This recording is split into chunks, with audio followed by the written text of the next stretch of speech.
सभी देशवासी 78वें स्वतंत्रता दिवस का उत्सव मनाने की तैयारी कर रहे हैं। ये देखकर मुझे बहुत खुशी हो रही है।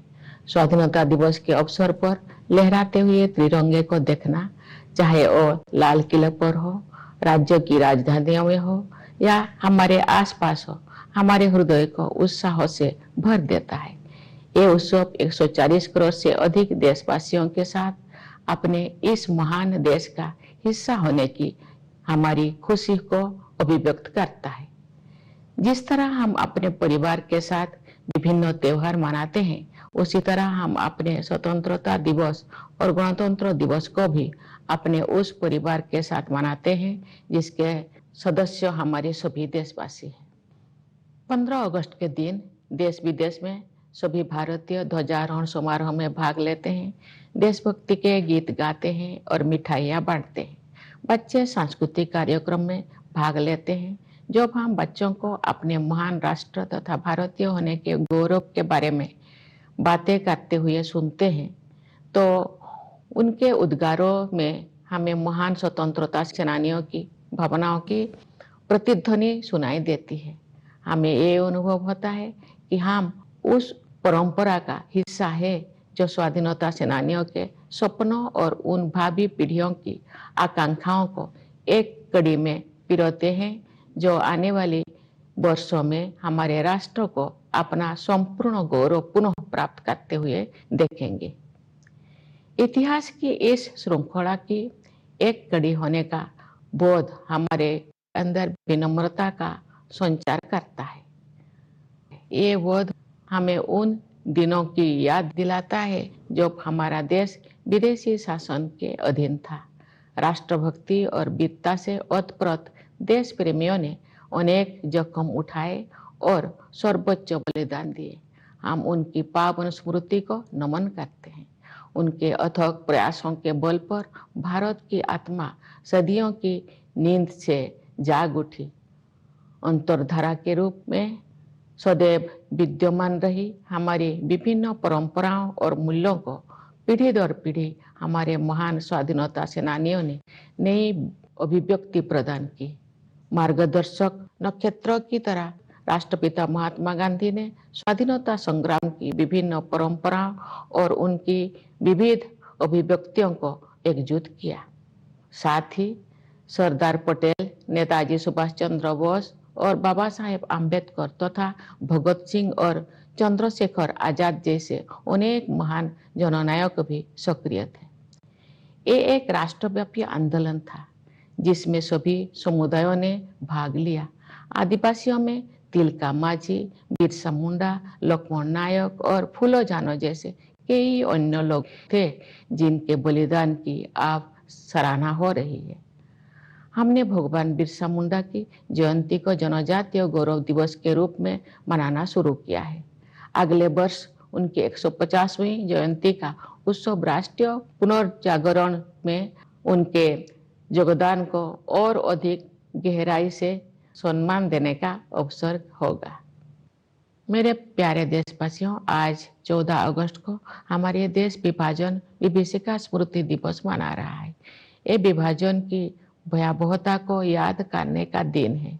जब हमारे महान राष्ट्रों का विभाजन हुआ तो लाखों लोगों को मजबूरन पलायन करना पड़ा। लाखों लोगों को अपनी जान गंवानी पड़ी।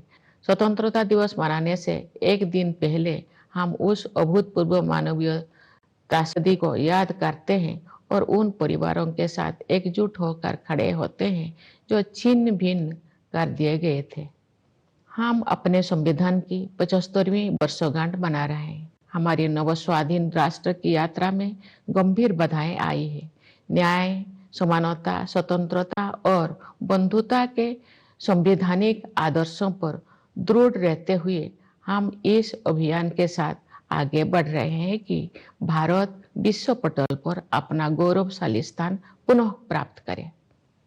इस वर्ष हमारे देश में आम चुनाव हुए। कुल मतदाताओं की संख्या लगभग 97 करोड़ थी, जो एक ऐतिहासिक कीर्तिमान है। मानव समुदाय इतिहास की सबसे बड़ी चुनाव प्रक्रिया का साक्षी बने। इस तरह के विशाल आयोजन के सुचारू और त्रुटि रहित संचालन के लिए भारत का निर्वाचन आयोग बधाई के योग्य है। मैं उन सभी कर्मचारियों और सुरक्षा कर्मियों का आभार व्यक्त करती हूँ जिन्होंने भीषण गर्मी का सामना करते हुए मतदाताओं की मदद की। इतनी बड़ी संख्या में लोगों द्वारा मताधिकार का प्रयोग करना वस्तुतः लोकतंत्र की विचारधारा का प्रबल समर्थन है। भारत द्वारा सफलतापूर्वक चुनाव आयोजित करने से पूरे विश्व में लोकतांत्रिक शक्तियों को ताकत मिलती है। मेरे प्यारे देशवासियों, वर्ष 2021 से वर्ष 2024 के बीच 8% की औसत वार्षिक वृद्धि दर हासिल करके भारत सबसे तेज गति से बढ़ने वाली बड़ी अर्थव्यवस्थाओं में शामिल है। इससे न केवल देशवासियों के हाथों में अधिक पैसा आया है, बल्कि गरीबी रेखा से नीचे रहने वाले लोगों की संख्या में भी भारी कमी आई है। जो लोग अभी भी गरीबी से पीड़ित हैं, उनकी सहायता करने के साथ साथ उन्हें गरीबी से बाहर निकालने के लिए भी सभी प्रयास किए जा रहे हैं। उदाहरण के लिए कोविड-19 के शुरुआती चरण में आरंभ की गई पीएम गरीब कल्याण अन्न योजना के तहत लगभग 80 करोड़ लोगों को मुफ्त राशन दिया जा रहा है, जो ये भी सुनिश्चित करते हैं कि जो लोग हाल ही में गरीबी से बाहर आए हैं, उन्हें पुनः गरीबी में जाने से रोका जा सके। ये हम सभी के लिए गर्व की बात है कि भारत दुनिया की 5वीं सबसे बड़ी अर्थव्यवस्था बन गए हैं और हम शीघ्र ही विश्व की 3 शीर्षस्थ अर्थव्यवस्थाओं में स्थान प्राप्त करने के लिए तैयार है। ये सफलता किसानों और श्रमिकों की अथक मेहनत, नीति निर्माताओं और उद्यमियों की दूरगामी सोच तथा देश के दूरदर्शी नेतृत्व के बल पर ही संभव हो सके है। हमारे अन्नदाता किसानों ने उम्मीदों से बेहतर कृषि उत्पादन सुनिश्चित किया है। ऐसा करके उन्होंने भारत को कृषि क्षेत्रों में आत्मनिर्भर बनाने और हमारे देशवासियों को भोजन उपलब्ध कराने में अमूल्य योगदान दिया है। हाल के वर्षों में इंफ्रास्ट्रक्चर को काफी बढ़ावा मिला है। सुविचारित योजनाओं एवं प्रभावी कार्यान्वयन ने सड़कों और राजमार्गों, रेलवे और बंदरगाहों का जाल बिछाने में मदद की है।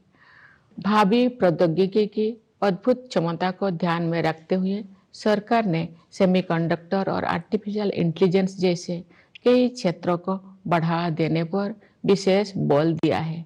साथ ही स्टार्टअप्स के लिए एक आदर्श इकोसिस्टम भी बनाया है, जिससे उनके विकास को गति मिलेगी। इससे निवेशकों में भारत के प्रति आकर्षण और अधिक बढ़ गया है। बढ़ती हुई पारदर्शिता के साथ बैंकिंग और वित्तीय क्षेत्रों की कार्यकुशलता में वृद्धि हुई है। इन सभी बदलाव में अगले दौर के आर्थिक सुधारों और आर्थिक विकास के लिए मंच तैयार कर दिया है, जहां से भारत विकसित देशों की श्रेणी में शामिल हो जाएगा। तेज गति से हो रही न्याय परिदृश्यों में भारत का कद ऊंचा हुआ है। G20 की अपनी अध्यक्षता के सफलतापूर्वक संपन्न होने के बाद भारत में ग्लोबल साउथ को मुखर अभिव्यक्ति देने वाले देश के रूप में अपनी भूमिका को मजबूत बनाया है। भारत अपनी प्रभावशाली स्थिति का उपयोग विश्व शांति और समृद्धि के विस्तार हेतु करना चाहता है। मेरे प्यारे देशवासियों, हमें संविधान निर्माता डॉक्टर B.R. अम्बेडकर के शब्दों को भी सदैव याद रखना चाहिए। उन्होंने ठीक ही कहा था और मैं उन्हें उद्धृत करती हूँ। हमें अपने राजनीतिक लोकतंत्र को सामाजिक लोकतंत्र भी बनाना चाहिए। राजनीतिक लोकतंत्र तब तक नहीं टिक सकता जब तक कि उसके आधार में सामाजिक लोकतंत्र ना हो। राजनीतिक लोकतंत्र की निरंतर प्रगति से सामाजिक लोकतंत्र को मजबूत करने की दिशा में की गई प्रगति की पुष्टि होती है। समावेशी भावना हमारे सामाजिक जीवन के हर पहलू में दिखाई देती है। अपनी विविधताओं और बहुलताओं के साथ हम एक राष्ट्र के रूप में एकजुट होकर एक साथ आगे बढ़ रहे हैं। समावेश के साधन के रूप में अफर्मेटिव एक्शन को मजबूत किया जाना चाहिए। मैं दृढ़ता के साथ ये मानती हूँ कि भारत जैसे विशाल देश में कथित सामाजिक स्तरों के आधार पर कलहों को बढ़ा देने वाले प्रवृत्तियों को खारिज करना होगा। सामाजिक न्याय सरकार की सर्वोच्च प्राथमिकता है। सरकार ने अनुसूचित जातियों, अनुसूचित जनजातियों और समाज के अन्य हाशियों के वर्गों के कल्याण के लिए अनेक अभूतपूर्व कदम उठाए हैं। उदाहरण के लिए प्रधानमंत्री सामाजिक उत्थान एवं रोजगार आधारित जनकल्याण यानी पीएम सूरज का उद्देश्य हाशिए पर के लोगों को सीधे वित्तीय सहायता प्रदान करना है। प्रधानमंत्री जनजातीय आदिवासी न्याय महाअभियान यानी पीएम जनमन ने एक जन अभियान का रूप ले लिया है। इसके तहत विशेष रूप से कमजोर जनजातीय समूह यानी पीवीटीजी की सामाजिक आर्थिक स्थितियों में सुधार के लिए निर्णायक कदम उठाया जा रहा है। National action for mechanised sanitation ecosystem यानी नमस्ते योजना के तहत यही सुनिश्चित किया जाएगा कि किसी भी सफाई कर्मचारी को सीवर और सेप्टिक टैंक की सफाई के जख्म भरे काम को हाथों से नहीं करना पड़ेगा। न्याय शब्दों के सबसे व्यापक अर्थ में अनेक सामाजिक आयाम सम्मानित हैं। उनमें से 2 आयामों पर मैं विशेष रूप से जोर देना चाहूंगी। वे आयाम है स्त्री पुरुष के बीच न्यायपूर्ण समानता तथा क्लाइमेट जस्टिस। हमारे समाज में महिलाओं को केवल समानता का ही नहीं बल्कि समानता से भी ऊपर का दर्जा दिया जाता है। हालांकि उन्हें परंपरागत पूर्वाग्रह का कष्ट भी झेलना पड़ा है, लेकिन मुझे ये जानकर खुशी होती है कि सरकार ने महिला कल्याण और महिला सशक्तिकरण को समान महत्व दिया है। पिछले दशक में इस उद्देश्य के लिए बजट प्रावधान में 3 गुना से अधिक की वृद्धि हुई है। श्रमबल में उनकी भागीदारी बढ़ी है। इस संदर्भ में जन्म के समय बेटियों के अनुपात में हुई उल्लेखनीय सुधार को सबसे उत्साहजनक विकास कहा जा सकता है। महिलाओं को केंद्र में रखते हुए सरकार द्वारा अनेक विशेष योजनाएं भी लागू की गई है। नारी शक्ति बंधन अधिनियम का उद्देश्य महिलाओं का वास्तविक सशक्तिकरण सुनिश्चित करना है। जलवायु परिवर्तन एक यथार्थ का रूप ले चुका है। विकासशील देशों के लिए अपने आर्थिक प्रतिमानों को बदलना और भी अधिक चुनौतीपूर्ण है। फिर भी हमने उस दिशा में आशा से अधिक प्रगति की है। ग्लोबल वार्मिंग के सबसे गंभीर कुप्रभावों से पृथ्वी को बचाने के लिए मानव समुदाय द्वारा किए जा रहे संघर्षों में अग्रणी भूमिका निभाने पर भारत का गर्व है। मैं आप सभी से अनुरोध करती हूँ कि आप अपने जीवन शैली में छोटे छोटे किंतु प्रभावी बदलाव करें तथा जलवायु परिवर्तन की चुनौती का सामना करने में अपना महत्वपूर्ण योगदान दें। न्याय के संदर्भ में मैं ये भी उल्लेख करना चाहती हूँ कि इस वर्ष जुलाई में भारतीय न्याय संहिता को लागू करने में हमने औपनिवेशिक युग के एक और अवशेष को हटा दिया है। नई संहिता का उद्देश्य केवल दंड देने की बजाय अपराध पीड़ितों के लिए न्याय सुनिश्चित करना है। मैं इस बदलाव को स्वाधीनता सेनानियों के प्रति श्रद्धांजलि के रूप में देखती हूँ। मेरे प्यारे देशवासियों, आज के युवा हमारी स्वतंत्रता की शताब्दी तक के अमृतकाल को यानी आज से लगभग 1/4 सदी के कालखंड को स्वरूप प्रदान करेंगे। उनकी ऊर्जा और उत्साह के बल पर ही हमारा देश नई ऊंचाई तक पहुंचेगा। युवाओं के मनोमस्तिष्क को विकसित करना तथा परंपरा एवं समकालीन ज्ञान के सर्वश्रेष्ठ आयामों को ग्रहण करने वाले नई मानसिकता का निर्माण करना हमारी प्राथमिकता है। इस संदर्भ में वर्ष 2020 से लागू की गई राष्ट्रीय शिक्षा नीति के परिणाम सामने आ रहे हैं।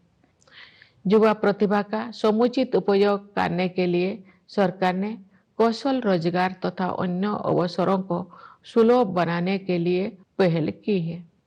रोजगार और कौशल के लिए प्रधानमंत्री की 5 योजनाओं के माध्यम से 5 वर्षों में 4 करोड़ 10 लाख युवाओं को लाभ मिलेगा। सरकार की एक नई पहल से 5 वर्षों में 1 करोड़ युवा अग्रणी कंपनियों में इंटर्नशिप करेंगे। ये सभी कदम विकसित भारत के निर्माण में आधारभूत योगदान देंगे। भारत में हम विज्ञान और प्रौद्योगिकी को ज्ञान की खोज के साथ साथ मानवीयता पूर्ण प्रगति के साधन के रूप में देखते हैं। उदाहरण के लिए डिजिटल एप्लीकेशन के क्षेत्र में हमारी उपलब्धियों का उपयोग अन्य देशों में टेम्पलेट के रूप में किया जा रहा है। हाल के वर्षों में भारत ने अंतरिक्ष अनुसंधान के क्षेत्र में अभूतपूर्व प्रगति की है। आप सभी के साथ में भी अगले साल होने वाले गगनयान मिशन के शुभारंभ की उत्सुकता से प्रतीक्षा कर रही हूँ। इस मिशन के तहत भारत के पहले मानव अंतरिक्ष यान में भारतीय अंतरिक्ष टीम को अंतरिक्ष में ले जाया जाएगा। खेल के जगत भी एक ऐसा क्षेत्र है जिसमें हमारे देश ने पिछले दशक में बहुत प्रगति की है। सरकार ने खेल के बुनियादी ढांचे के विकास को समुचित प्राथमिकता दी है और इसके परिणाम सामने आ रहे हैं। हाल ही में संपन्न पेरिस ओलंपिक खेलों में भारतीय दल ने अपना उत्कृष्ट प्रयास किया। मैं खिलाड़ियों की निष्ठा और परिश्रम की सराहना करती हूँ। उन्होंने युवाओं में प्रेरणा का संचार किया है। क्रिकेट में भारत ने T20 विश्व कप जीता, जिससे बड़ी संख्या में क्रिकेट प्रेमी आनंदित हुए। शतरंज में विलक्षण प्रतिभा वाले युवा खिलाड़ियों ने देश को गौरवान्वित किया है। इसे शतरंज में भारतीय युग का आरंभ माना जा रहा है। बैडमिंटन, टेनिस और अन्य खेलों में हमारे युवा खिलाड़ी विश्व मंच पर अपनी पहचान बना रहे हैं। उनकी उपलब्धियों ने अगले पीढ़ी को भी प्रेरित किया है। मेरे प्यारे देशवासियों, पूरा देश स्वतंत्रता दिवस मनाने के लिए तत्पर है। इस उल्लासपूर्ण अवसर पर मैं आप सबको एक बार फिर बधाई देती हूँ। मैं सेनाओं के उन बहादुर जवानों को विशेष बधाई देती हूँ जो अपनी जान का जोखिम उठाते हुए भी हमारे स्वतंत्रता की रक्षा करते हैं। मैं पुलिस और सुरक्षा बलों के कर्मियों को बधाई देती हूँ जो पूरे देश में सतर्कता बनाए रखते हैं। मैं न्यायपालिका और सिविल सेवाओं के सदस्यों के साथ साथ विदेशों में नियुक्त हमारे दूतावासों के कर्मियों को भी अपनी शुभकामनाएं देती हूँ। हमारे प्रवासी समुदाय को भी मेरी शुभकामनाएं। आप सब हमारे परिवार का हिस्सा है। आपने अपनी उपलब्धियों से हमें गौरवान्वित किया है। आप सब विदेशों में भारत की संस्कृति और विरासत का गर्व के साथ प्रतिनिधित्व करते हैं। एक बार फिर मेरी ओर से सभी को स्वाधीनता दिवस की हार्दिक शुभकामनाएं। धन्यवाद। जय हिंद, जय भारत।